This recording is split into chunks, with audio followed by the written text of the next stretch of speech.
Welcome to the Virtual Center for the Study of the Constitution and Civic Responsibility, an ongoing inquiry into American political origins and evolving institutions. The Virtual Center is directed by Dr. Bill O'Brien. He's also your host for this ongoing conversation. Here he is now, Dr. Bill O'Brien. Thank you, Bob Kincaid, and welcome to the Wednesday edition of the Virtual Center for the Study of the U.S. Constitution and Civic Responsibility. It is a pleasure to be with you today. It is a beautiful, cool day. Our temperature's in the 60s, and the sun is shining, and it is just delightful out there today. Kind of a surprise for the 16th of July. It is a pleasure to be with you today, as always. We welcome you to participate actively in our program by giving us a call and using the phone line that we've reserved just for getting you on the air. Our phone number is area code 304-574-8178. That's 304-574-8178. My email address, if you'd like to communicate directly with me one-on-one on these issues or other issues that might be of interest to you related to the Constitution or the interpretation and evolution of the Constitution, I would love to hear from you. My email address is waobrien906@gmail.com. That's waobrien906@gmail.com. I want to just begin with a few general pieces of information today before we get into our program, and I'm hoping that our agenda today will be to wrap up the Gary Woods book on the Declaration of Independence entitled "Inventing America." We probably could go further, but to be very honest with you, I'm kind of anxious to get back into the Federalist Papers and into issues related directly to the Constitution. And many of you know, and I've been reading Gary Wills's book on the Federalist Papers entitled "Explaining America," and the last time that I mentioned it here at the Virtual Center, I mentioned that I was into the book, but that it was a very, very heavy book, and some of the criticism of it was pretty pointed and pretty caustic. And at the very beginning of the book, to be very honest with you, I began to see why. It seemed to be a little bit more abstract than perhaps it needed to be. And I was struggling with it, to be very honest with you. And then, as I got about 30% of the way into the book, it began to get more interesting and more interesting and more interesting, until by the time I finished it, I was absolutely elated that I had plunged on and continued to read this book. I had read the book on the Declaration, Gary Will's book on the Declaration, the one we've been considering, which is "Inventing America." I had read that a number of years ago, but I hadn't read "Explaining America" on the Federalist Papers. But I felt like, it was almost incumbent upon me, especially when I reread "Inventing America" and realized there was so much in there that was so substantive and so important to what we're about here at the Virtual Center. So I took on the "Explaining America" book, and boy, am I glad I did. And I'm really anxious to get into it. So if we can wrap up "Inventing America" today, then next week I think we can get back into the late 1780s, into the Constitutional Convention and the Federalist Papers and what they say about the Constitution, and what Gary Will says about what the Federalist Papers say about the Constitution. I think you'll find it. Hopefully as interesting and as beneficial as I'm beginning to gather that people have found this treatment of "Inventing America." I just hope that I have done it justice. I hope that I've done Gary Will's justice. But I guess even more important than that, I hope that we've done justice to the founders, to Jefferson especially, and his drafting of the Declaration. I feel very, very good about some of the things we've done and some of the comments that I've heard about what we've done. So I encourage you. I'd like to hear from you. Again, the phone number is area code 304-574-8178. So that's where I'd like to go as we look forward to next week's programming here at the Virtual Center. Before beginning, there's one other piece of information I'd like to share with you, more interest than anything else. But I have been asked, many of you will remember some months ago actually, when we were looking at Mark Levin's book on the Liberty Amendments. We spent quite a bit of time on those, as you'll recall. I had mentioned that while I was still president of our local Rotary Club here in Beckley, I had given a presentation on the Liberty Amendments on that book, and on the whole issue of the threat of the convening of a second constitutional convention, built principally around the idea of a balanced budget amendment. And one of the members of the club who was present that day, a good friend of mine, has organized a book club in a gated community that's just south of Beckley here, called Glade Springs. And they have a regular book club amongst the folks that are residents there. Most of the people in this group are retired professionals. I've met several of them. I've met a couple of retired scientists and chemists and professors and engineers and other things, because many of them are very, very prominent, many very well known in this community. As is Bill Baker, the person that has organized this whole process. Anyway, Bill asked me approached me about 4 or 5 weeks ago and mentioned that based on the program that we had done here at the Virtual Center on Mark Levin's book and the presentation that I had given at Rotary, he basically recommended that the club secure copies of Mark Levin's amendment on the book on the Liberty Amendments and use it as the basis of discussion at their next get-together, which is tomorrow night. That's my point. And he asked me if I would come and lead the discussion, and I told him I would be glad to. But that was over a month ago, and so today, this morning, I was chatting with Bill on the phone. We were talking about the logistics, what time and where the meeting was to be held and things like that. And so it dawned on me that after our program today, my next challenge is going to be to refamiliarize myself with Mark Levin's book, and especially with the 11 proposed amendments to the Constitution that he proposes in the Liberty Amendments. And Bill mentioned this morning that what he has in mind, he mentioned that there's a lot of conversation and discussion about the Mark Levin book even before the meeting tomorrow night, and that the reactions pretty much, as one would expect, fall into those that are liberal hate it and those that are conservative love it. And so Bill's idea, what he's done, he shared this with me this morning, is that he's printed off copies of the 11 amendments, and what he's going to do at the beginning of the meeting tomorrow night is ask everybody to go through the 11 and kind of check off the one that they feel would be most needed or most beneficial or whatever. And then he's going to put them away until after the program, and then at the end of the program tomorrow night, he's going to take out the results, which I think is a good idea because it gets people directly involved in the process.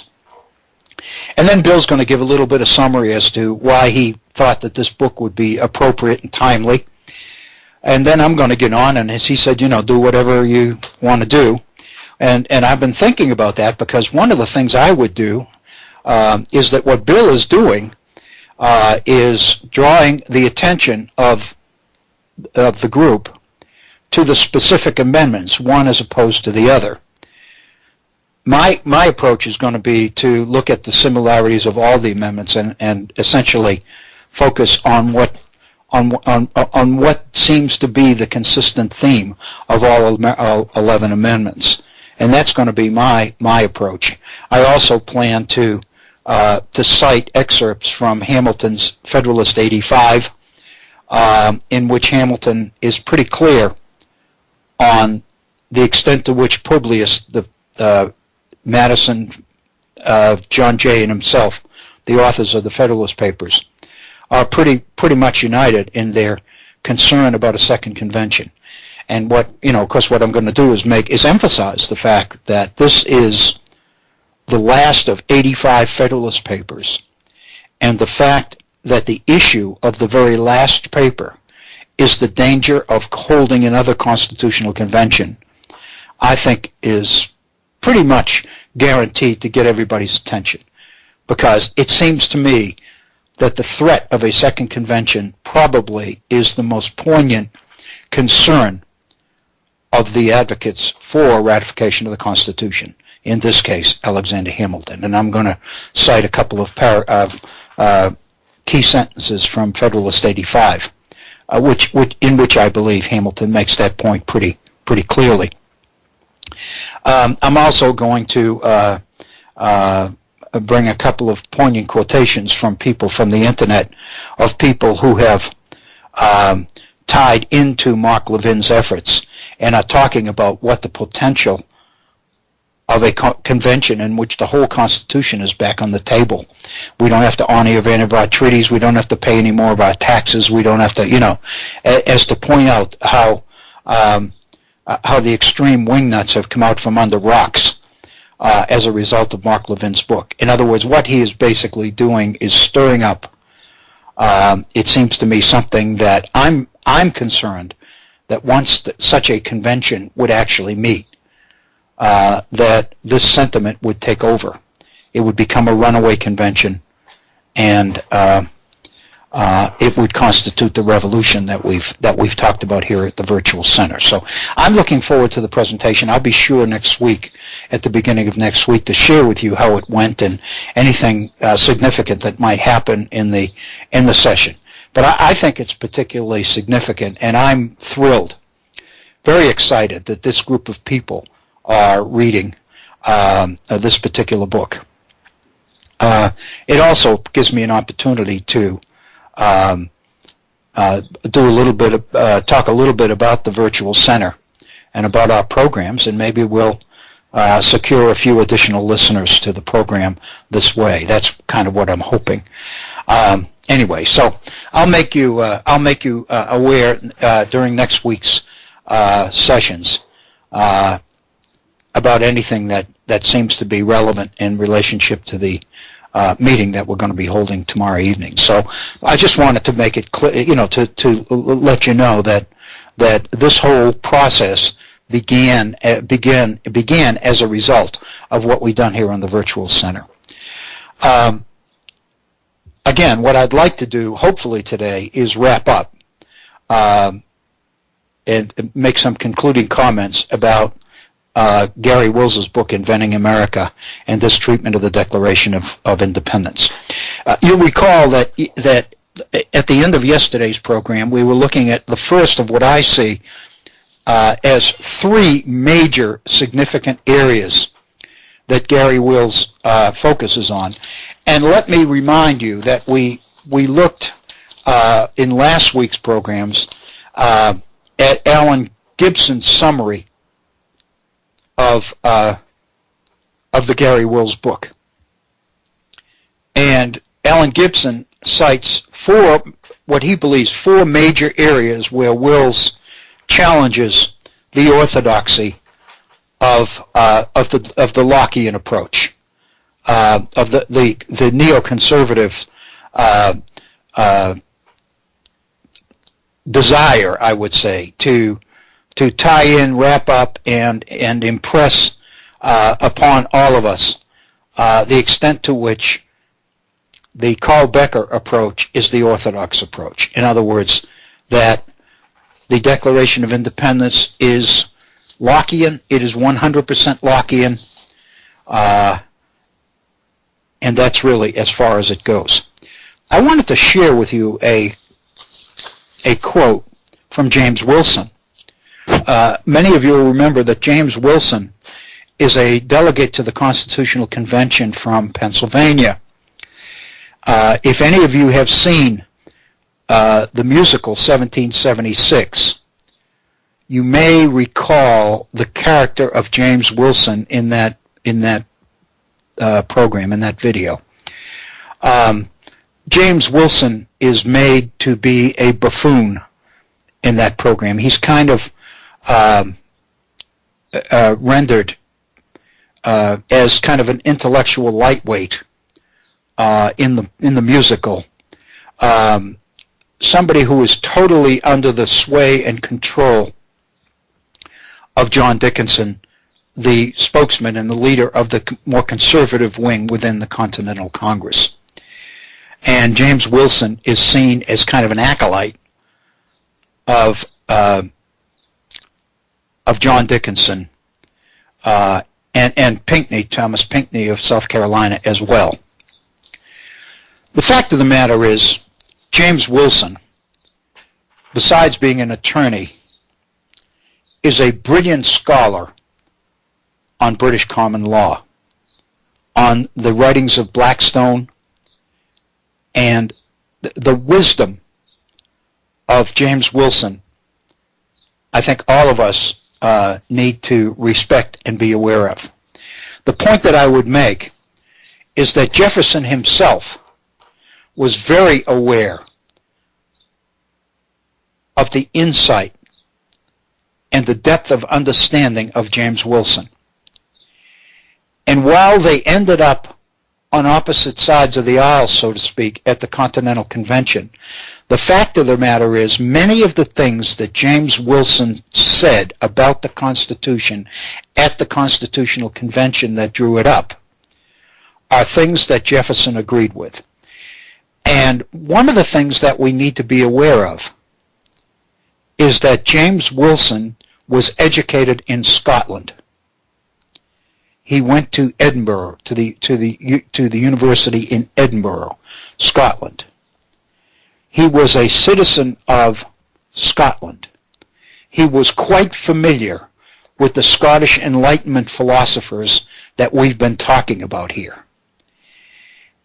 And Jefferson was very, very aware and very supportive of several of the things that James Wilson said and wrote about the Constitution and about the work of the Convention.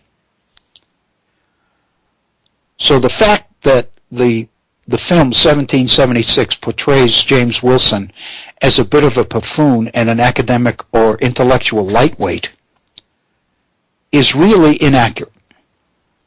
Because the fact of the matter is, Jefferson himself recognized that when it came to understanding and insight,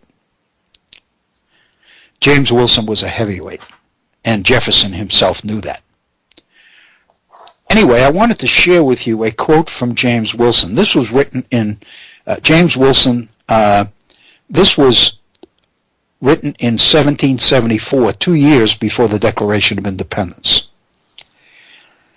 The reason I mention this is because this particular passage is cited by Carl Becker in his book in 1922 on the Declaration of Independence as evidence of the 100% total influence on the Declaration of Independence of John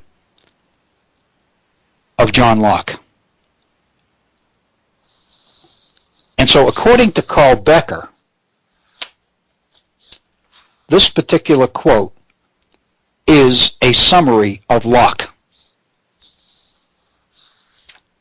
So I think it's particularly pertinent to what we're talking about here today, and I thought it would share it with you. Wilson says in 1774, all men are by nature equal and free. I would suggest to you that's much more in tune with the Scottish Enlightenment than it is with John Locke.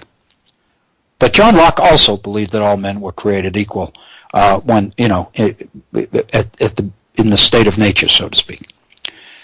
So there's nothing wrong with that. All men are by nature equal and free, Wilson says. No one has a right to any authority over another without his consent. All lawful government is founded on the consent of those who are subject to it. Such consent was given with a view to ensure and to increase the happiness of the governed above what they could enjoy in an independent and unconnected state of nature. So what Wilson is suggesting is that the happiness of the people is enhanced by the decision to leave the state of nature and to move into an organized society which creates government and places that government under contract, limiting its power. The consequence is, Wilson says, that the happiness of society is the first law of every government.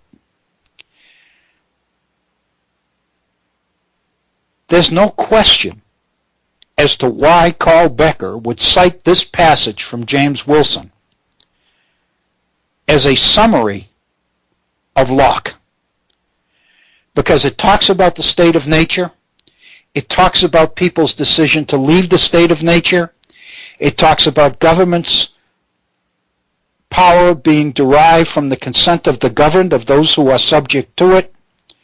It talks about the issue of consent as a way to increase the quality of life in society as opposed to what it was in the state of nature. It talks about the fact that in the state of nature all men are equal and free, theoretically, by nature. So you can see where Carl Becker would get his statement that this is a summary of John Locke. But the fact of the matter is, knowing what we know now about the Scottish Enlightenment and about the ideas of Hutchinson and Hume and Adam Smith and Thomas Reid and Adam Ferguson, it's very clear that Wilson's commitment to the Lockean camp is not that clear. Kind of a contradiction there. It's very clear that his commitment to the Lockean camp is not that clear. Because you can read this quote, this statement, from James Wilson in the context of the Scottish Enlightenment, and if we did that, then there's no way that Carl Becker would say it was a summary of John Locke. The answer is, what does Wilson mean by happiness of the governed? The supporters of John Locke believed that the happiness of the governed was directly symmetrical, consistent with the idea of property and the protection of private property, and the fact that property was considered by Locke a natural right, or, in Jefferson's term, an unalienable right. We addressed that yesterday. We'll be doing it again in a moment. But the fact of the matter is, what James Wilson is saying is that the happiness of society is the first law of every government. It is not to protect private property, it is to promote the happiness of the people. Carl Becker was assuming in 1922 that the happiness that government was protecting was property. But we know that while that might have been true for John Locke, the fact of the matter is, when you get to Jefferson's Declaration 2 years after Wilson's statement, when Jefferson is talking about happiness, he's not talking about property at all. He's talking about the ability of the people to exercise their liberty, which is a natural right, an unalienable right, to pursue property in order to contribute meaningfully to the public good, to the happiness of the community. And you can look at James Wilson that way,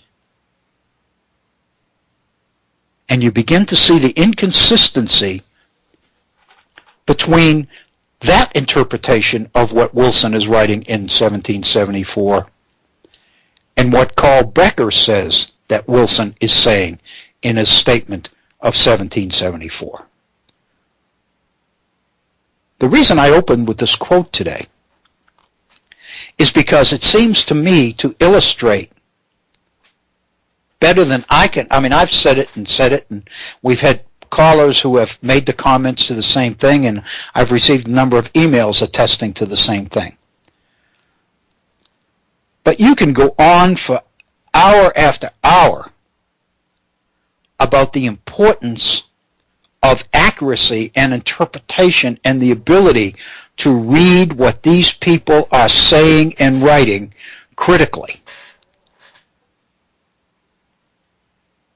But the idea of critical reading and critical thinking is, if you think about it, an abstraction. In the abstract, it's tough to get your arms around. But when you look at a passage like this from James Wilson, it's very clear that the better informed you are, the more familiar you are with the period, the more familiar you are with the worldview that people of that period believed was real, the more depth and the more insight you bring to the passage. No longer do we have to read James Wilson's passage and then have Carl Becker tell us what it means. Now, we've got the academic and intellectual ammunition. We've done the research. We know what it means. And it may not be what Carl Becker says it means at all. And I think that this is a particularly significant issue. But again, I think we can see why Carl Becker would term it a summary of John Locke. But the fact of the matter is, we know that it's much more than that. I'm not saying that there's no influence of Locke in it, because there's no question that Locke's second treatise, which was written published in 1688, and was written in defense of the so-called Glorious Revolution of 1688 in England, we know that John Locke explained the transition from the state of nature into organized society and the idea of the social contract and what it meant, the origins of government and all the rest of it. The key ingredient there, the variable, if you wanted to call it that, is property. If you assume that happiness and property are the same thing, then you will agree with Carl Becker. You will be thinking quite in symmetry with the neocons in today's world. But if you recognize that to these 18th century thinkers, happiness really was not about property at all, except as property could contribute to the public interest,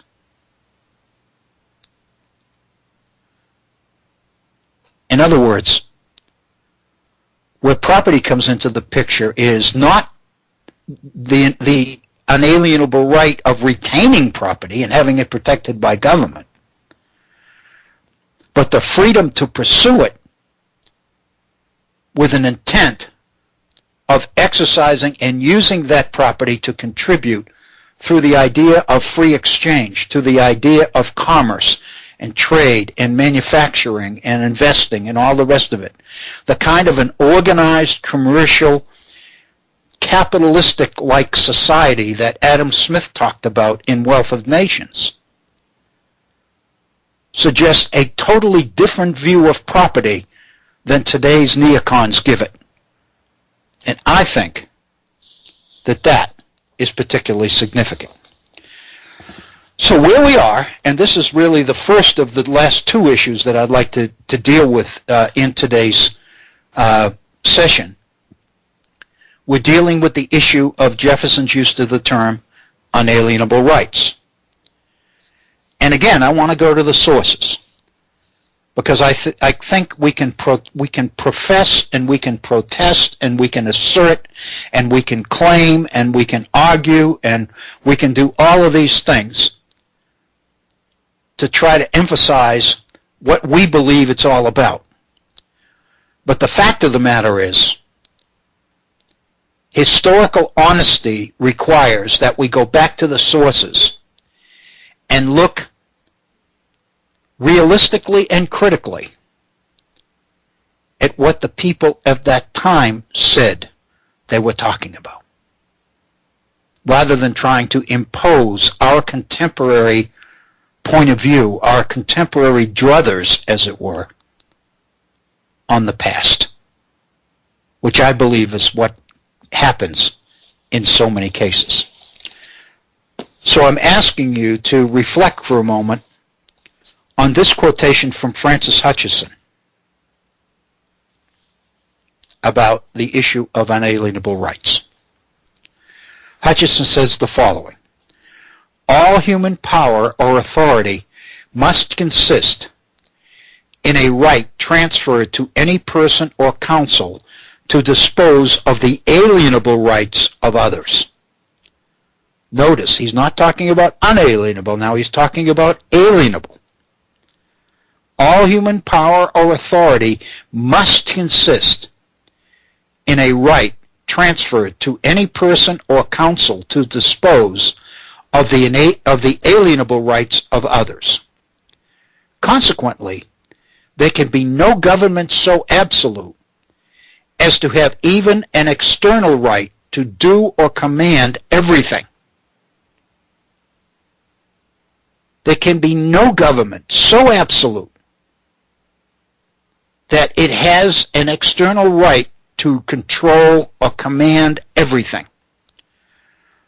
For whenever any invasion is made upon unalienable rights, now not alienable but unalienable rights, there must arise either a perfect or external right to resistance. It's one thing for government to have the power to manage and control alienable rights, the procedure whereby people transfer property, for example, from one person to another. That's one thing. But whenever government seeks to invade people's unalienable rights, there must arise a right to resistance. Unalienable rights, Hutcheson said, are essential limitations in all governments. What Hutcheson is saying is what Jefferson said. Unalienable rights are beyond the right of government to interfere. No government has the power to interfere with unalienable rights. But, he said at the outset, alienable rights is different. So he's making the distinction between alienable rights and unalienable rights. Jefferson uses the term, as we know, unalienable rights. Consequently, we are drawn to the consideration of property, which is the emphasis in John Locke. And here's the issue in a nutshell. If Jefferson meant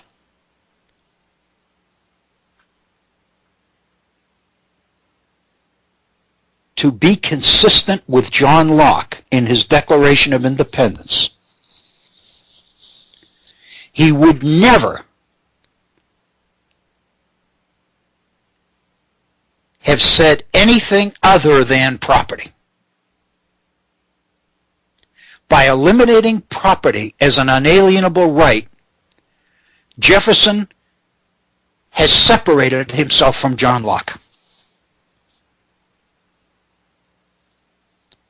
And as we mentioned yesterday, when Jefferson was asked by Lafayette to counsel him in the drafting of the French Declaration of the Rights of Man in 1789 in France, Jefferson encouraged Lafayette to remove property from his draft. It's very clear that Jefferson was making the point that the ownership of private property was not an unalienable right.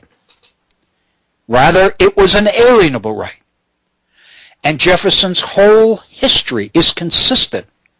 His positions in Virginia politics on the laws of entail and primogeniture, the laws governing the transfer of the alienability of property from one generation to the next. Jefferson argued that Virginia laws, which mandated the transfer of property from one generation to the next, were interference, unnecessary interference with man's alienable right to transfer his property to whomever without the interference of government. Back to Hutchinson. I keep saying Hutchinson, it's Hutchison. Hutcheson. It's not Inson, it's Eson. Francis Hutcheson. An additional statement on the issue of alienable versus unalienable rights. Hutcheson says, our rights are either alienable or unalienable.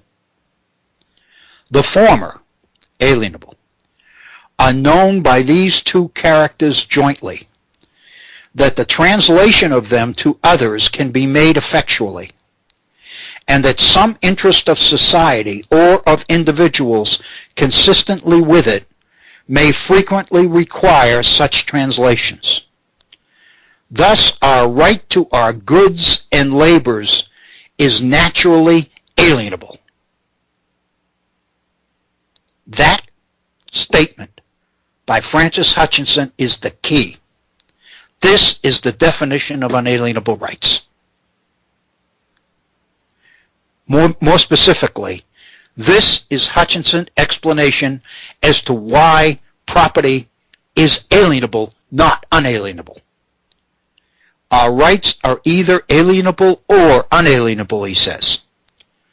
The former, alienable rights, are known by these two characteristics, that the translation of them to others, the transfer of them to others, can be made effectually. Alienable rights mean that they are susceptible to being transferred to others, and that some interest of society or of individuals consistently with it may frequently require such translations, such transmissions, such transfers.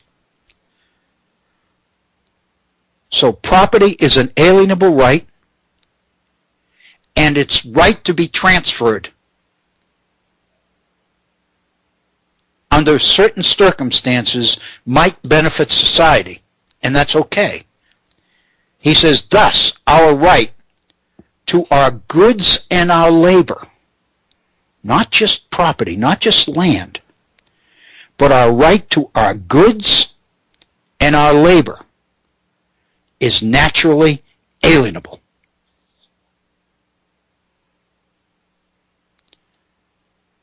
In essence, the right to exchange property is basic, but the right to retain it is not.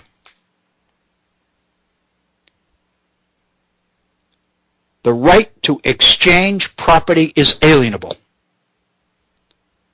the right to retain it is not unalienable. It is alienable as well. Okay, more Hutcheson on this same issue. The common interest of all constantly requires an intercourse of offices and the joint labors of many. What he's doing here is describing what is necessary for society or a community to function. The common interest of all constantly requires an intercourse of offices and the joint labors of many. The exchange of labor, the exchange of goods and services is what makes community community. It is the common interest of all members of community that this kind of commercial interaction or exchange happen. Now I'm back to Hutcheson. When mankind grows numerous, all necessaries and conveniences will be much better supplied to all when each one chooses an art to himself, by practice acquires dexterity in it, and thus provides himself great plenty of such goods as that art produces, to be exchanged in commerce for the goods produced in like manner by other artisans. This is commercial freedom. This is free enterprise commercial capitalism. This is what the ideal of a capitalist society is all about. When mankind grows numerous, all necessaries and all conveniences, in other words, everything that people need, will be much better supplied to all when each one chooses an art to himself, by practice acquires dexterity in that art, and thus provides himself great plenty of such goods as that art produces, to be exchanged in commerce for the goods produced in like manner by other artisans. The idea of the division of labor, the idea of the need and the responsibility to serve the public interest, to serve community. Every citizen in community has a responsibility to develop his talents and his skills, his art, so that he can make the maximum contribution through the free exchange of the results of that art, the profit that it produces, for the betterment and the good of everybody else in the community, just as he's dependent on other people in the community to do the same thing in reverse. That's the way a community ought to function as community, and everybody benefits by it. This, Hutcheson said, is to be preferred than if each one by turns practice every necessary art without ever acquiring dexterity in them. What he's basically saying is how much better the quality of life for everybody when community functions this way than it is when everybody tries to become expert in everything.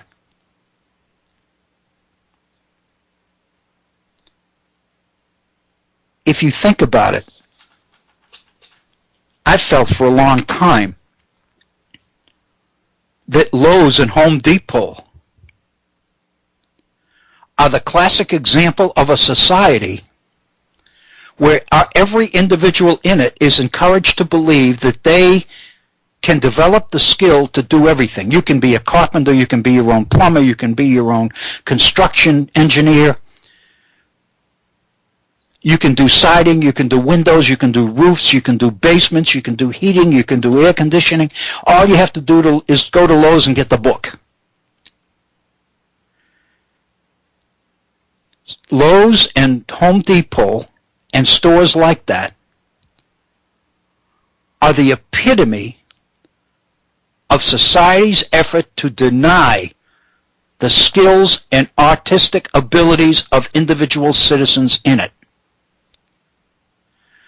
They are what has fed and driven the anti-union sentiment in this country. Unions, skilled workers, the idea that union workmanship is superior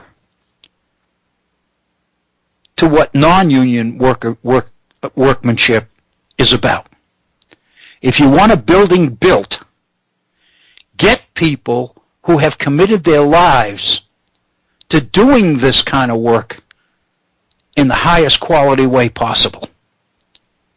Lowe's and Home Depot, it seems to me, are efforts to deny that reality. And what Hutchison is saying here is that for a community to function, everybody in it must be free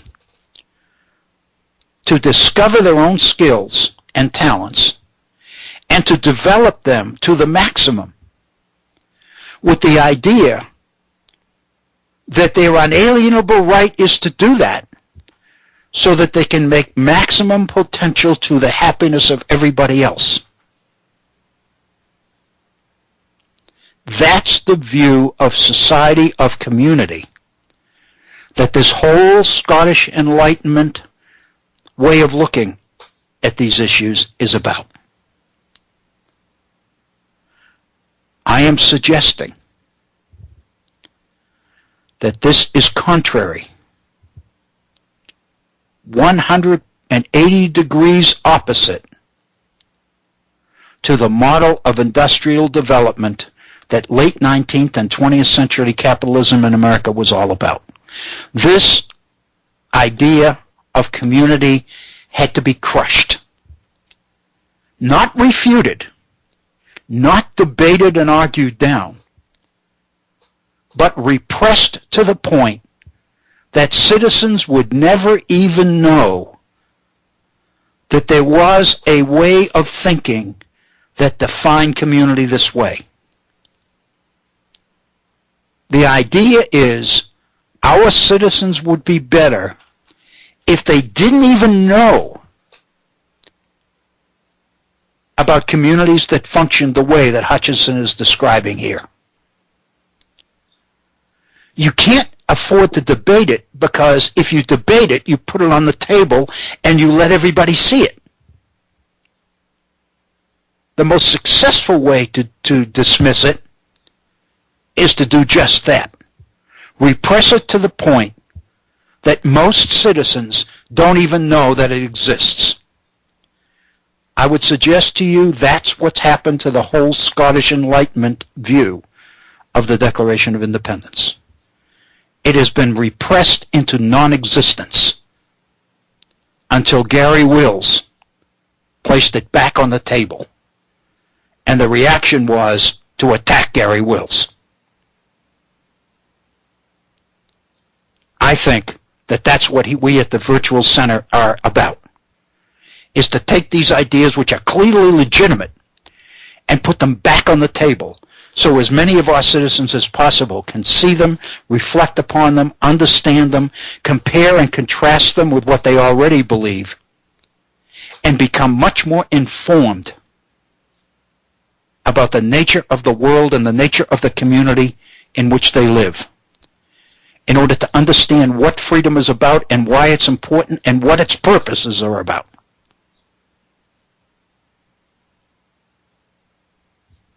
I think this particular quote from Francis Hutchinson is one of the most important statements that I've read in all the research that I've done on this topic. Hutchinson goes on, "There must therefore be a continual course of contracts among men." Contracts, buying and selling, free trade, free interaction and free exchange within society. That's the way goods and services are transferred one to the other so that everybody can benefit from the talents and the skills and the accomplishments of everybody else.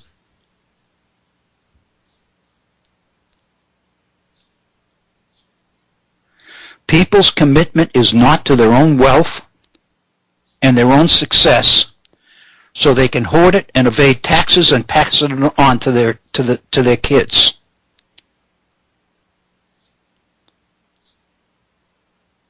The pursuit of success is about finding ways to contribute to the happiness of the society as a whole, to the public good. This is a point of view that people did not want discussed, did not want the average citizen, the majority of citizens, to even know it existed. So it needed to be repressed.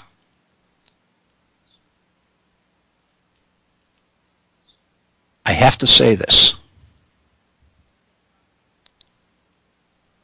The negative, vitriolic, treasonable, anti-American use of the term communism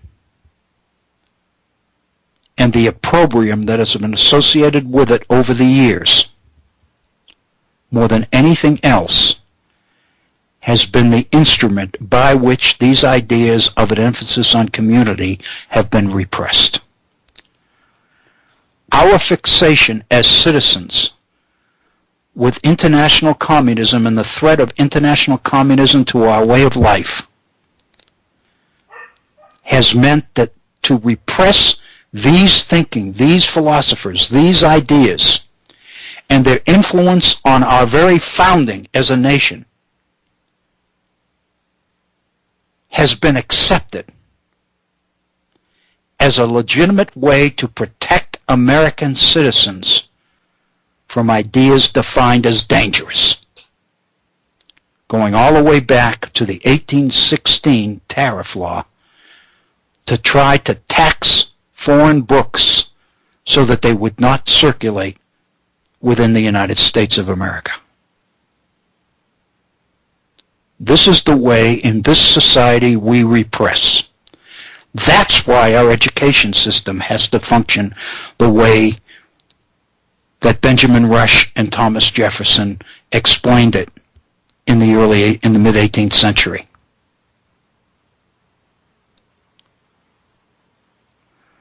The thinking is that the average people are incapable of handling Francis Hutcheson. Therefore, the way to deal with it is to never let them get their hands on anything written by Francis Hutcheson. Never for a moment to consider that Francis Hutcheson or David Hume or Adam Smith or anybody else might have influenced Thomas Jefferson, for God's sake. Wow. Hey, Dr. Bill. Yes, Bob. Just a little point of trivia, you mentioning David Hume. Do you know who the first Scottish publisher of David Hume was? No, I do not. He was a man named Alexander Kincaid. Oh. He was my great-great-great-great-great-great-great-grandfather. Oh, wow, Bob. That's wonderful. That's wonderful. Oh, my God. Well, you know, I just had to share. Well, I'm going to share one thing about next week, and then I'll get off it since you raised that.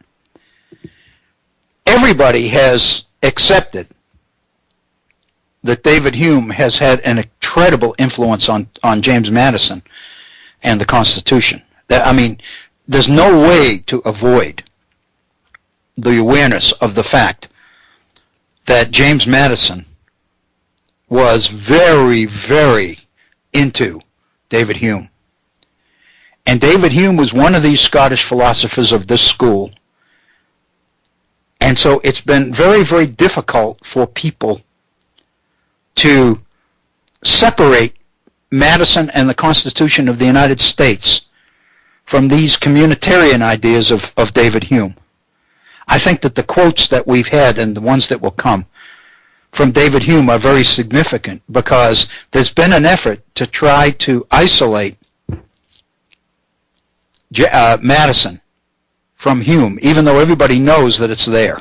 Well, I think moreover, there's an effort to isolate. It is as though the formation of American government has to be like Athena cracking from the head of Zeus. it can't have been influenced by anything that these people don't want it to have been influenced by. That's right. Which is the antithesis of the way they led their lives. You know, you were talking about lawyers earlier. Yes. And writing on concepts of law. Do we realize, and I ask this, you know, even of lawyers, do we realize that the idea of a law school would have been ludicrous to the people of Jefferson's age? Yes. Because they were operating on that Roman model. That's right. And the Roman model says that if you were a member of the Roman upper crust, you had two ways to advance up the cursus honorum. One was to do it militarily. The other was to do it as an advocate. And the way one became an advocate was by studying as much as you could and learning to do public speaking and studying rhetoric and Greek masters and all of that, and then going out into the forum and hustling for clients. That's right. And so, too, with the earliest of lawyers. There was no law school in London. No. The idea of a law school suggests that everybody must think the same way. And again, that's antithetical. It's totally alien to what these people were about. There's that word again. You're right, alien. That's right. That's right. A person who can advocate before the court is a person who can craft arguments based upon laws as they formally or informally exist, not someone who has spent 3 years learning to obfuscate. Right. Bob, you know, as I'm sitting here and we're chatting, I'm thinking, I don't know if this is chatting. This is more dialogue and conversation than chatting, isn't it? But anyway, what I was thinking about is, you know, the overall impact on American society of the Cold War and the war against communism might actually be greater in places that none of us ever even realized it existed. Namely, in the ideas and the perspectives and the theories that never were able to surface because they were defined as un-American. They never saw the light of day. They never saw the light of day. And what I'm thinking about is this by the same people who claim American exceptionalism. My God, what a definition of exceptionalism this is. Yeah, exceptionally uninformed. It's anti-intellectualism. Absolutely. When Richard Hofstadter's book on the history of American anti-intellectualism, well, it's basically the idea that American history is just rife with efforts to repress ideas that raise questions and challenges to the existing orthodox way of looking at things. And you can find examples of it all over the place. Take, for instance, and this isn't necessarily documentary, but take, for instance, the way that Andrew Jackson absolutely set out and succeeded in destroying David Crockett, his own fellow Tennessean, because David Crockett stood up in the Congress and said that the Indian Removal Act was unchristian, barbarian, uncivilized, and Jackson ruined him for it. That's right. You can take, for instance, General Smedley Butler, who is the only 4-time Congressional Medal of Honor winner. Maybe it was 3. Mm-hmm. He wrote a book. He was passed over. He was passed over for command in the First World War, and he was disgusted by it, and eventually gets out of the Marine Corps and winds up writing a book called "War is a Racket," in which he states that at his advanced age, he has finally realized that he has spent his entire military career serving as a kneecap man for United Fruit. Wow. And it's out there. It's out there and it's publicly available. I highly recommend that you read it. Oh yes. What did you say it was? 1817. There shall be no books imported into the United States. 1816. Yeah. Yeah. The same year, the year of no summer. That was the same year as we had no summer, because of the volcano. And that's critically though. That's also important because that is immediately before a whole slew of states start entering the Union. Yes. That's exactly at the point when the South's dream of controlling the Union begins to fall apart with the entry of new states. Alabama comes in 1819. Right. Mississippi comes in. But then the statehood movements through the Midwest and the upper Midwest, and that's the point of the Missouri Compromise of 1820, and the idea of bringing in Missouri as a slave state and bringing in Maine as a free state in order to preserve the balance of states. But it all takes place against a backdrop of rampant anti-intellectualism. That's right. Because it's 1820 and. One thing I don't know, what foreign books would have been touched upon? I mean, would Locke be a foreign book under that act? Well, except that they would, would admit Locke. Yeah, but the interesting thing is we talk about the libraries of the founders, and what was on the bookshelves of the Jeffersons and the Washingtons and the Madisons and the Hamiltons and the rest. There weren't any American books because there weren't any American authors. There weren't any. It all came from overseas. So the assumption is that only certain people were capable of handling these things. You had to keep them out of the schools. You had to keep them out of the hands of the general population because the general population was incapable of dealing with these alien ideas. And I'm struck by your comment yesterday, I believe, about the situation in Arizona with the charter school that is using books by Skousen. I mean, that's what we're doing. We're basically imposing a doctrine upon our young people and forcing them to accept it as truth by repressing any other ideas, any other thought. Yeah, maybe we need to distill that. A charter school, which means it's supported with taxpayer money, correct? Right. In Arizona, is using textbooks authored by a notorious member of the John Birch Society. Right, Skousen. Yeah, Cleon Skousen. And who wrote the 5,000-Year Leap. Also wrote the Naked Communist. I mean, this is incredible. And this is what we're dealing with. So when, and again, I don't like to kind of bring all of this, everything on the table at the same time. But when you talk about a constitutional convention, this is the kind of stuff that's out there. Oh, yeah. And this is, wow. Oh, Bob. Maybe it could be held at, let's see, Indianapolis is kind of central. It could be held at that oil company arena in Indianapolis, and all the snacks could be provided by the Koch brothers. Right. And Americans for Prosperity. American for Prosperity, that's right. And the American Petroleum Institute. Oh, man. Bob, this is, you're right on, because we've taken this stuff out of the 18th century and we're bringing it right into the 21st. And I think that's where it has to be. That's where it has to, that's the explanation of what's going on today, is what, and when we talk about it in today's terms, we kind of miss the background, the context, if you will. I've said where all this came from. I've said this before, but I would dearly love,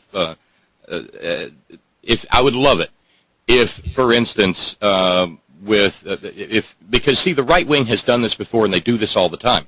They bring in the David Bartons to just come in and tell bald-faced prevarications about American history to right-wing members of the Congress.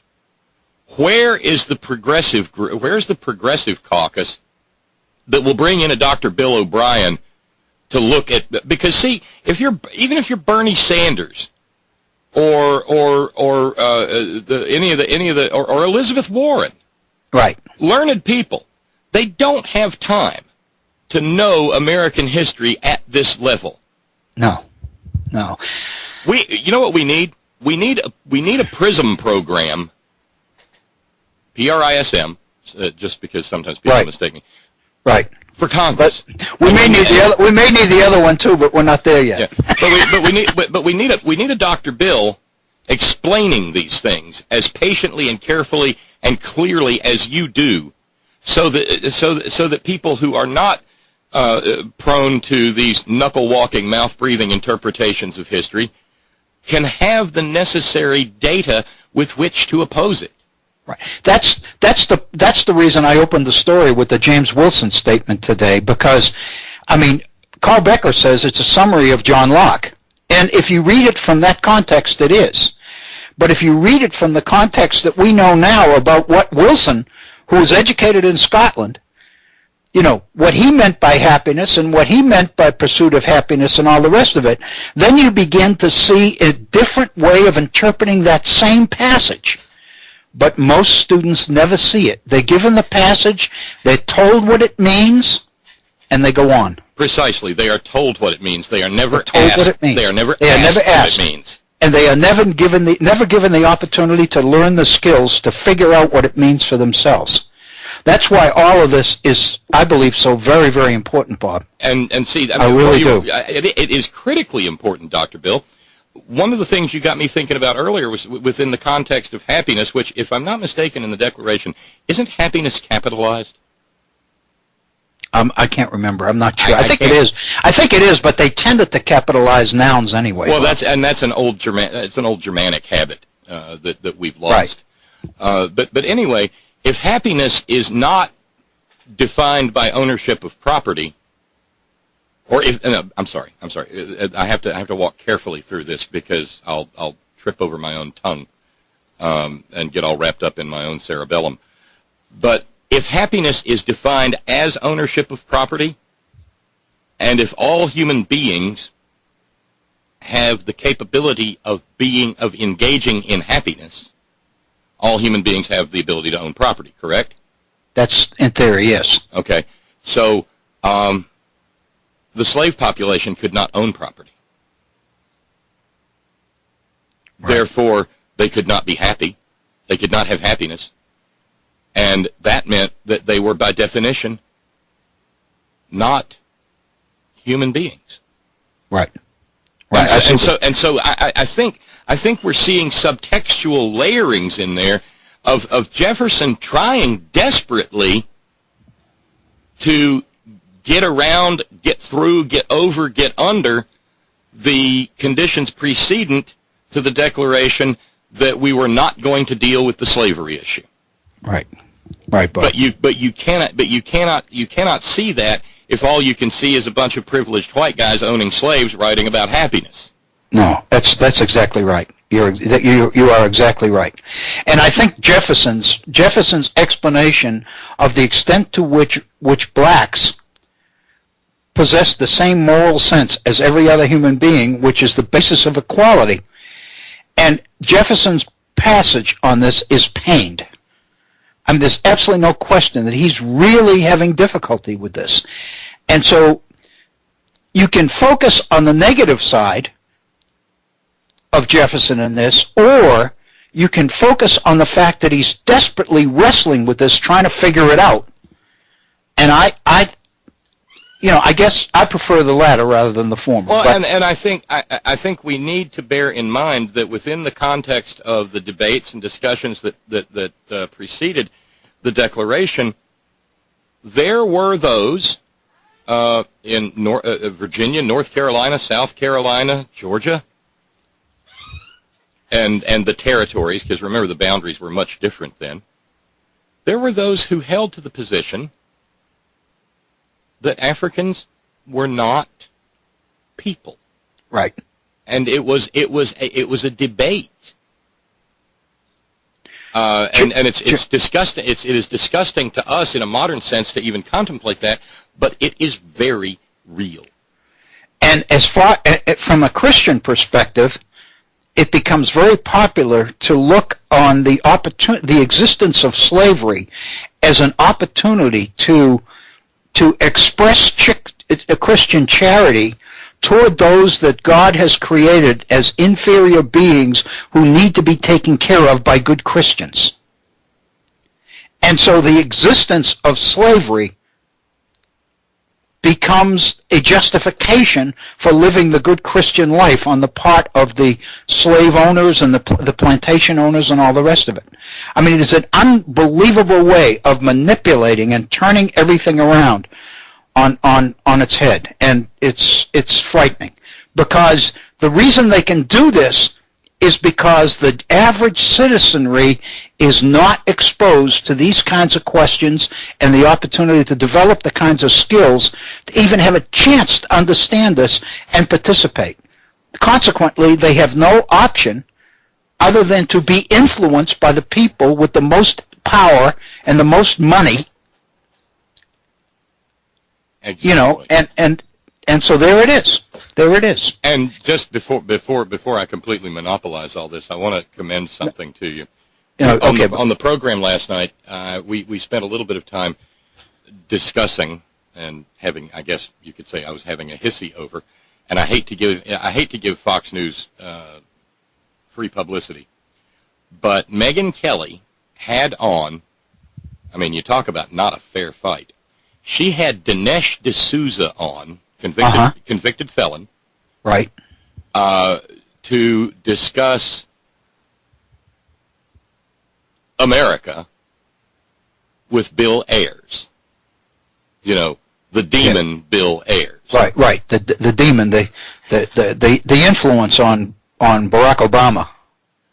And that, and I'll find a link and send it to you. I strongly suggest that you take a few minutes to watch this, because it encapsulates the exact problem that you have identified.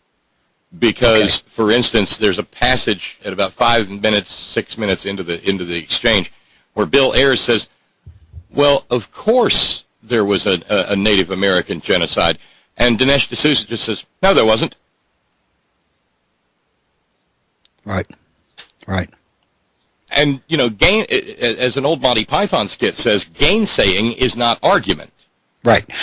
And liberty, individual liberty, gives me the option of agreeing, yes, there was, or no, there wasn't.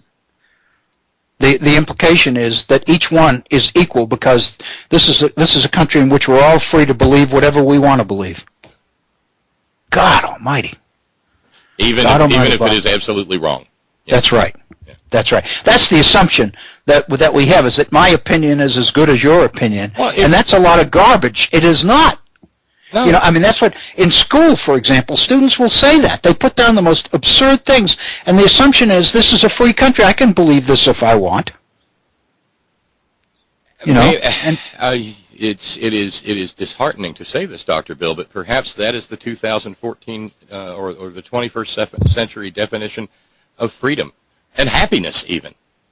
It's choice. No, stupidity. You are free in 2014 in America. You are free to be as dumb, as ignorant, as outright stupid as you wish to be. And not criticized for it. And be free of criticism for it. Right. Wow, is that an elitist statement from yours truly? Yeah. I apologize. Hey, Bob. Hey, listen, can we take about 3 minutes? We can take as many minutes as you want. Okay, it's 13 after. Let's take just about 3 minutes, and then we'll come back and we'll wind this up. All right, sounds good. Thank you, Bob. All right. Please stay tuned to the Virtual Center. After a very short break, we'll be right back. Thank you. Here's Dr. Bill. Thank you, Bob Kincaid, and welcome back to an abbreviated second hour. We're at 15 minutes after the hour. We've got about 43 minutes left in today's program, in this week's programming, and I want to thank Bob for his insight and raising these kinds of questions, because I think what they do is they take what we're doing and they put it where it needs to be, and I mean that. And it's very, very important, because I think it speaks to I believe, to the significance of some of the more academic exercises and abstract issues that we're about here. And one of the well, first of all, let me begin by giving you the phone number and encouraging you to get involved in this kind of a program. I swear to you, It's a program that honors your opinion and would love to hear it, and I mean that. It is area code 304-574-8178. That's 304-574-8178. And again, I invite you to react via email if you choose to do that. My email address is waobrien906@gmail.com. That's waobrien906@gmail.com. I just wanted to finish up a couple of things that were associated with what we were talking about before we move on to the last issue, which is the whole idea of happiness. We've been talking about it, so I don't think it's going to require a lot of time today to cover it. But what I did want to share with you, we were looking at statements from Francis Hutcheson on the idea of alienable versus unalienable rights and their influence on Jefferson. And Bob mentioned, and what prompted Bob's call was the fact that the first publisher of the writings of David Hume was somebody named Kincaid, which I think that's pretty powerful heritage, and I think very important. So here we are with a statement on pretty much the same issues we've been talking about by David Hume. And David Hume says, and this gets into the issue of division of labor, which is an issue that I at least want to emphasize. David Hume says, "'Tis by society alone he is able to supply his defects and raise himself up to an equality with his fellow creatures, and even acquire a superiority above them." Without going overboard here, that sentence is so significant because what Hume is saying is that everything that provides social mobility and opportunity for man is related to society, not the state of nature. 'Tis by society alone that he's able to supply his defects and raise himself up to an equality with his fellow creatures and even acquire a superiority above them. Everything that you, not only everything you are, but everything you are able to, you can become, is contingent on society. By society, all his infirmities are compensated. And though in that situation his wants multiply every moment upon him, yet his abilities are still more augmented, and leave him in every respect more satisfied and happy than 'tis possible for him in his savage and solitary condition ever to become. By the petition of employments our ability increases, and by mutual succor we are less exposed to fortune and accidents. Everything we need, everything we may become, is provided by the existence of society and the ability to function within it. So the idea of a division of labor is not a process which divides people into classes. Division of labor is what defines and develops the particular skills, talents, abilities, and arts of individuals in order to enhance their ability to contribute to the benefit and quality of life of everybody else in society. That's what it's all about. But probably the most poignant contributor to this discussion is Adam Smith, because we all know that Adam Smith and his Wealth of Nations is about capitalism and protection of private property and the invisible hand and all of these other things.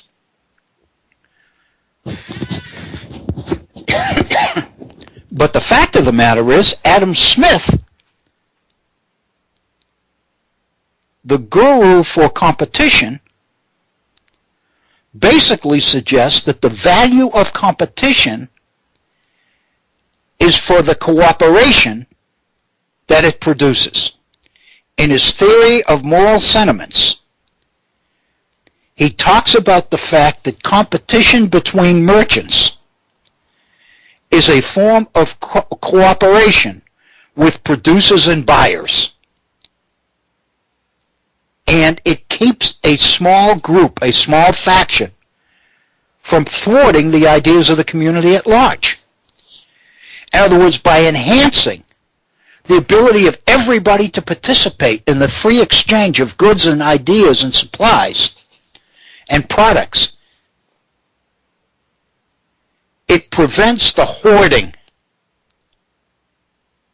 of wealth by a few who would undertake this kind of thing. And logically, that leads into a consideration about money, the creation of money. John Locke talked a lot about money. We talked about that. But the thing to keep in mind is that the idea of money establishes not only a value on things, which Locke admits causes people to begin to claim more property than they can use because it has value, and money is that value. So from that sense, money is a negative because it disrupts the free flow of exchange in society, because it allows people to hoard based on the value. It tends to make everything a commodity with a value. And the acquisition of these commodities, or as we say in today's world, I end up with more toys than you do, becomes a negative. But to Hutchinson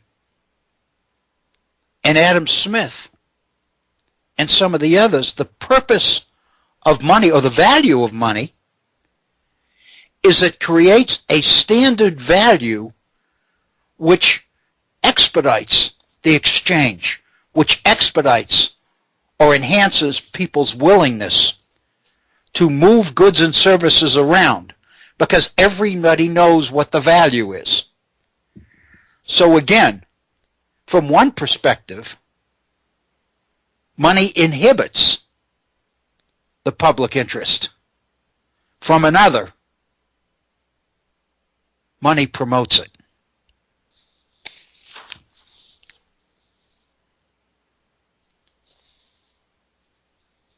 To conclude this issue,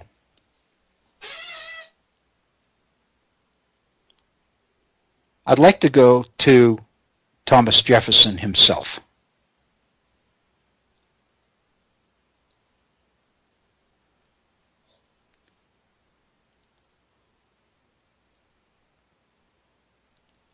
In a letter to Isaac McPherson in 1813, this is 5 years after Jefferson left the presidency, in 1813, in a letter to Isaac McPherson, Jefferson says that, quote, "It is a moot question whether the origin of any kind of property is derived from nature at all," unquote. Let me say, without being overly dramatic about it, there it is. In 1813, Jefferson says that it's a moot question.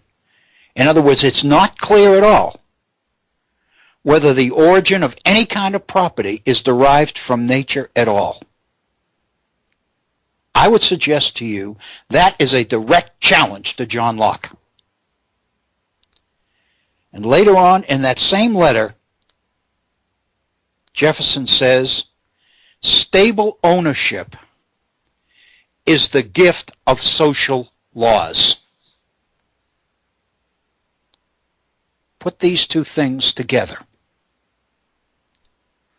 Locke says that the origin of private property is to be found in the state of nature.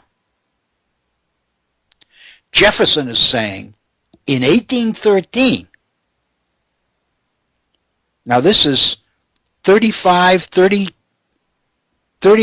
years after the Declaration of Independence, which suggests that Jefferson has spent his life reflecting upon and trying to understand some of these concepts more clearly. Jefferson says he has finally arrived at the conclusion that maybe property has nothing to do with nature at all, because his conclusion is that stable ownership is the gift of social laws. In other words, private property does not become even possible until we have society, which introduces the whole concept that Locke may be totally wrong in suggesting that man's relationship to private property and the whole idea of private property as being a natural right, Jefferson is saying, is up for grabs. It's questionable. And then Jefferson goes on to make the following statement about property. If nature has made any one thing less susceptible than all others of exclusive property, it is the action of the thinking power called an idea. Oh my heavens. Please focus on this, because what Jefferson is talking about here is creativity.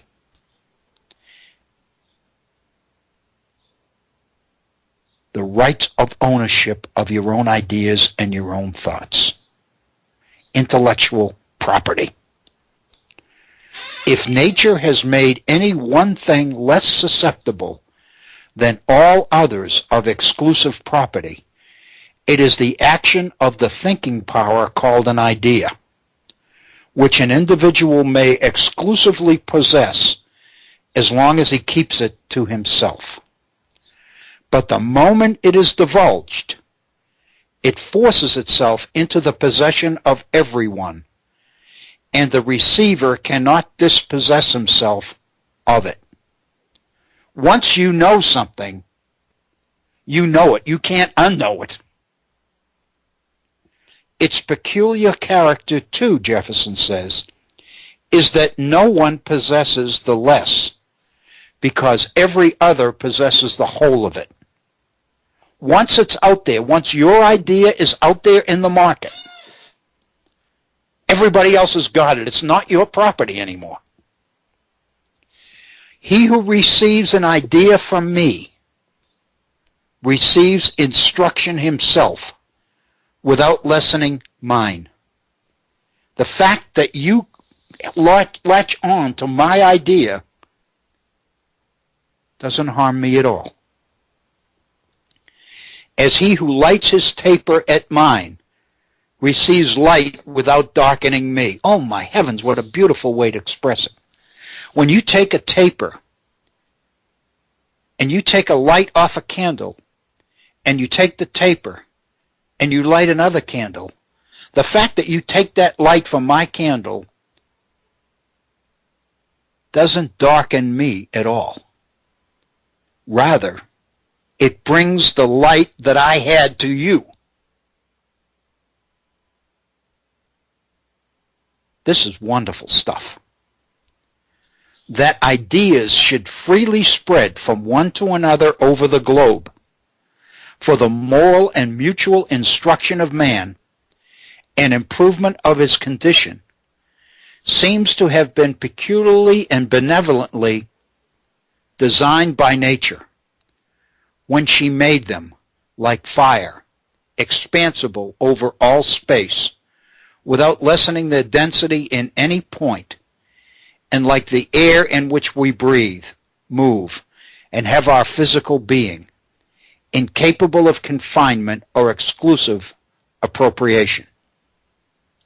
What he's talking about here is the benefit to all of the free exchange of ideas and creativity and people's ability to contribute to the quality of life of everybody else through their own creativity and their own ideas. What Jefferson finds incredibly uncomfortable is the idea of patents on inventions and the idea that you have the right to profit, even to the point that you feel comfortable denying the community your ideas unless you get compensated for it. Jefferson concludes this statement with the following: inventions, then, cannot in nature be a subject of property. What Jefferson is saying is that man's creativity belongs to the public, to the community, and that individuals have no right to claim it as their own and to hold it and keep it from the community until they receive proper compensation for it. What Jefferson is raising here are questions about this whole idea and debate that we have, a whole school of law. I'm talking school back to Bob's comment in our last hour. The whole idea of man being able to patent his creativity and make it available to the community at large only for a price. In other words, to blackmail the community of something that it needs and has a right to until the proper price is paid for it. Pharmaceuticals, cancer drugs, on and on and on. Think of these things and think of what Jefferson is saying. This is not the Jefferson that we think of when we think of the Declaration of Independence. I am suggesting to you, on the other hand, the problem might not be with Jefferson. The problem, more than likely, is with us.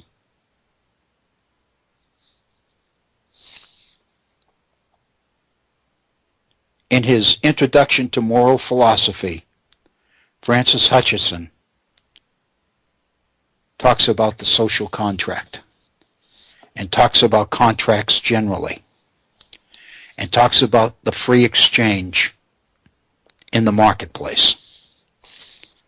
And Hutcheson says, faith in commerce arises directly from the moral sense. Now he's taken it back to the idea of human equality. And I think this is the place where we bring this whole idea of unalienable ideas, unalienable rights, to a conclusion. Faith in commerce, Hutcheson says, arises directly from the moral sense. Men are already associated in families and in the exchange of goods and ideas before it becomes necessary for them to form civil government. Think about this. Man's link to other people is not contingent on leaving the state of nature. What Hutcheson is saying is men are already associated in families and in the exchange of goods and services and ideas before it becomes necessary for them to form civil government. We begin in society, which is our state of nature. It is also a foolish abuse of words to call a state of absolute solitude a natural state to mankind, since in this condition neither could any of mankind come into being or continue in it a few days without a miraculous interposition. Mankind are to be taken in groups as they have always subsisted. Man did not come from a state of nature into society via the social contract. Man's state of nature is society. Everything that man is and everything that might become depends on the existence of society.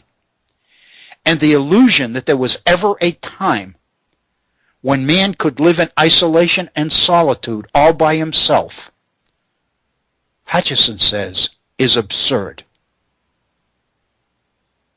Consequently, everything that we have been led to believe about Jefferson's Declaration of Independence as being Lockean, and man as being derived, and man's true freedom is associated with the state of nature, the implication here is that man's freedom begins in society. That's where it has meaning. Freedom in solitude makes no sense.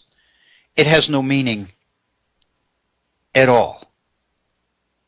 Consequently, Hutcheson says, it is therefore very probable that some of the wiser and more sagacious observing these inconveniences in a state of anarchy fell upon this as the only remedy, that a large number of men should covenant with each other about entering into a firm society to be regulated by the counsel of the wise few in all matters relating to the safety and advantage either of individuals or the whole body, and discerning the many conveniences to ensue upon such a subject, have explained it to others and persuaded them to put it in execution.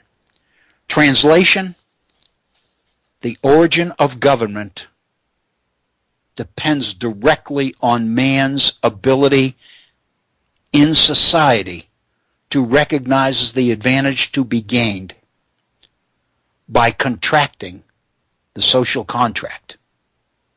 The social contract did not bring man from a state of isolationism and solitude in the state of nature into society.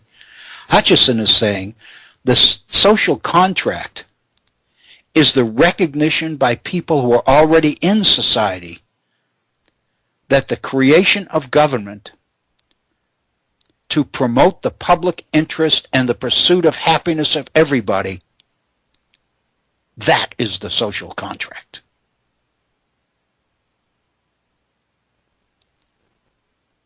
And given the links between the writing and the thinking of Francis Hutcheson and the views of Thomas Jefferson, there is absolutely no question about the extent to which these ideas of the Scottish Enlightenment influenced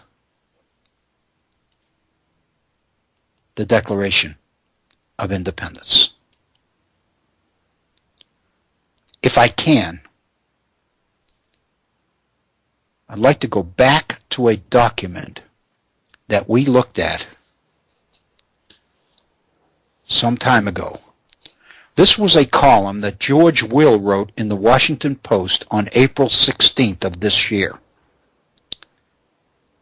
And basically, the gist or the theme of that article, that op-ed piece, was George Will's argument that what we know about the Constitution of the United States is an error. And for his evidence, he draws on the book by Timothy Sandifer entitled The Conscience of the Constitution, the Declaration of Independence and the Right to Liberty. We looked at this before. Let's look at it now. I'm reading directly from George Will, April 16th, Washington Post. With the Declaration, this is not the whole article, this is just the end of it.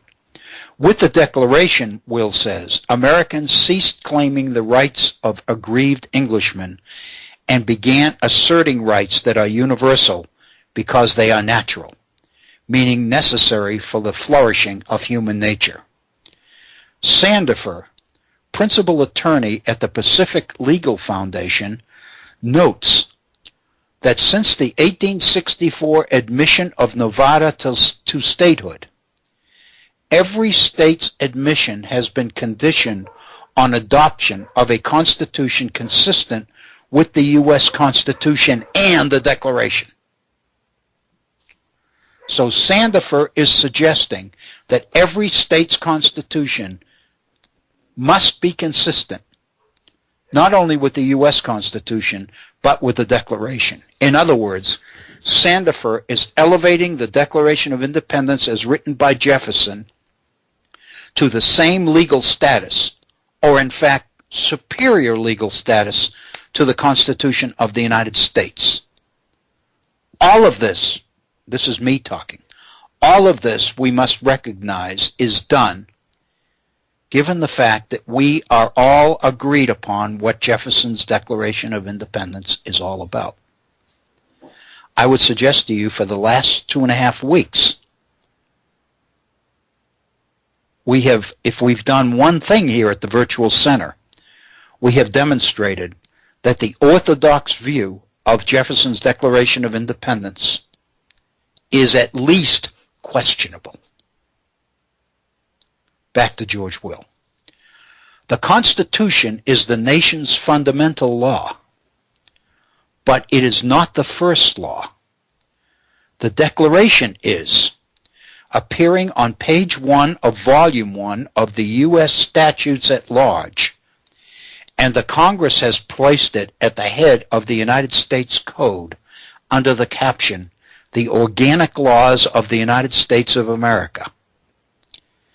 Hence, says George Will, based on Sandifer, hence the Declaration sets the framework for reading the Constitution, not as basically about democratic government, majorities granting rights, but about natural rights defining the limits of even democratic government. Here's the conservative effort to assert Jefferson's Declaration of Independence as even superior to the Constitution of the United States, which is recognized as the nation's fundamental law. Because the Declaration of the United States sets the framework for reading the Constitution. The Constitution without the Declaration has no meaning. There's no admission or recognition here that there is 9 years difference from the Declaration of Independence to the Constitution of the United States, and that something called the Articles of Confederation government existed in between the two. The implication here is that the Constitution of the United States was written in 1787 to implement the philosophy of the Declaration of Independence written 11 years earlier. Nothing to suggest that the Constitution of the United States was drafted primarily to undo the misinterpretations associated with the Declaration and the weaknesses in federal power associated with the Articles of Confederation. In other words, George Will is basing his article on Sandifer's interpretation of the Constitution and the Declaration of Independence, which I suggest to you is absolutely incorrect. It is dishonest. It is an effort to assert interpretation of the past and to paint the founders into a corner that they do not belong in. We looked at this article before. Now we've got a background that will enable us to appreciate what George Will is trying to assert here even more. Let me continue. because we've only got about 10 minutes left in today's program. George Will says, the perennial conflict in American politics, Sandifer says, concerns, quote, which takes precedence, which takes precedence, the individual's right to freedom or the power of the majority to govern. The purpose of the post-Civil War's 14th Amendment protection of Americans' privileges or immunities, protections vitiated by an absurdly narrow Supreme Court reading of that clause in 1873, was to assert on behalf of emancipated blacks national rights of citizens. National citizenship grounded on natural rights would thwart Southern states then by asserting their power to acknowledge only such rights as they chose to dispense. Notice that Sandifer is making assumptions here. And the basic assumption that he is making is that the choices available here are either the individual's freedom or the power of the majority to govern. Missing in this is the idea of government exercising its power for the benefit of the public interest for the common good. Madison did everything possible in the Federalist Papers and in the Constitution to make it impossible for the majority to govern. For these people to assert, for Sandifer to assert, that the idea of progressivism is majority rule is wrong. It is patently wrong. It is historically inaccurate. It is dishonest. Back to George Will. Government, the framers said, is instituted to improve upon the state of nature in which the individual is at the mercy of the strong. But when democracy, meaning the process of majority rule, is the supreme value, when it is elevated to the status of what the Constitution is basically about, the individual is again at the mercy of the strong, the strength of mere numbers. Again, these people are asserting that majority rule democracy is what is the basis of what the Constitution is all about. We know that that is not true. This is creating a straw man. This is setting up a self-fulfilling argument in order to assert a point of view. Will goes on. Sandifer says that progressivism, quote, inverts America's constitutional foundations, unquote, by holding that the Constitution is about democracy, which rejects the framers' premise that majority rule is legitimate only within the boundaries of the individual's natural rights. These include, indeed are mostly, unenumerated rights whose existence and importance are affirmed by the 9th Amendment. Think about this clearly. This is so important. What Sandifer is arguing, and therefore what Will is arguing, George Will is arguing, is that progressives are inverting the constitutional foundations of this nation by suggesting that the whole issue is about majority rule and about the process of a functioning democracy, when the real issue was protection of individuals' natural rights, which include unenumerated rights whose existence and importance are affirmed by the 9th Amendment. And the 9th Amendment to the Constitution, to the Bill of Rights, basically says that the enumeration of certain rights in the Constitution and in the Bill of Rights does not mean that there may not be additional rights that are worthy of protection under the Constitution of the United States. The suggestion here is that these unenumerated rights are natural rights, unalienable rights. They are not. They never were intended to be. All of this is designed to reduce the Constitution of the United States to second-class status, to the Declaration of Independence as these people choose to interpret it. And finally, the article closes, George Will's article closes with the following paragraph. Many conservatives should be discomfited by Sandifer's analysis, which entails this conclusion. Their indiscriminate denunciations of judicial activism inadvertently serve progressivism.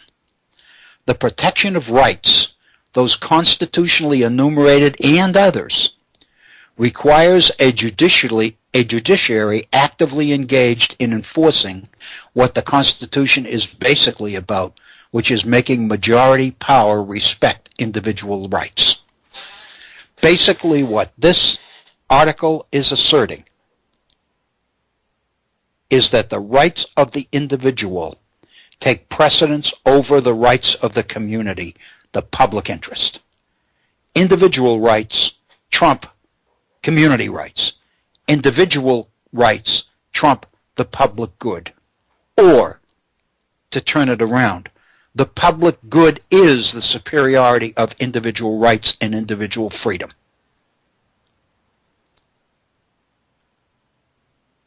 The effort here is to impose the Declaration of Independence, defined as George Will and Sandifer and other conservatives choose to define it,